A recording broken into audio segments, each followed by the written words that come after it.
Iran has executed the first prisoner known to be convicted for an alleged crime stemming from ongoing nationwide protests. Local media in Tehran say the person was convicted of injuring a security guard with a long knife and closing off a street in the capital.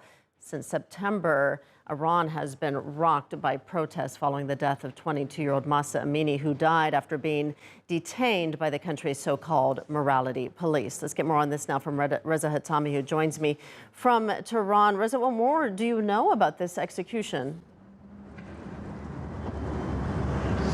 Well, the protester who was executed today was named Mohsen Shekari. He was convicted with muharebe, a term in Iranian law that carries the death penalty and translates to waging war against God. His convictions was for carrying a cold weapon, a knife, in a protest in late September and injuring a security guard with it. He was also charged with and accused of shutting off a major street in western Tehran, Sattar Khan Street. Up to now, 11 death sentences had been confirmed by the Iranian judiciary after Shekari's execution. 10 more is left. 10 more people are on the death row, but their sentences can be appealed. 5 people have been sentenced to death for beating to death of a paramilitary Basij member in early November. And the Amnesty International has said that more than 20 people could face the death penalty. The Iranian police chief yesterday said that the self-restraint of the force was over, and the IRGC, the Revolutionary Guards, has praised the judiciary for its tough stance. So we are likely to see more executions in the future. And Reza, what does this all mean for the protests, which have been going on since September?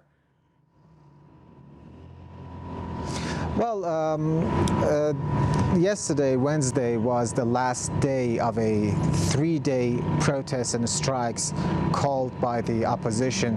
From what we saw in state media and also social media, we saw that the protests were smaller and less widespread compared to a similar call made in mid-November. But it's really hard to say whether the protests are waning or not, because in the past 3 months we have seen them presumably dying down and then escalating again. But we can say that these protests aren't powerful enough, big enough to threaten the existence of the Islamic Republic, but the fact that they have persisted make them important and a challenge to the political establishment. And we know that the government is blaming the United States and some Western countries of driving the protests. All right, Reza Hatami in Tehran. Reza, thank you.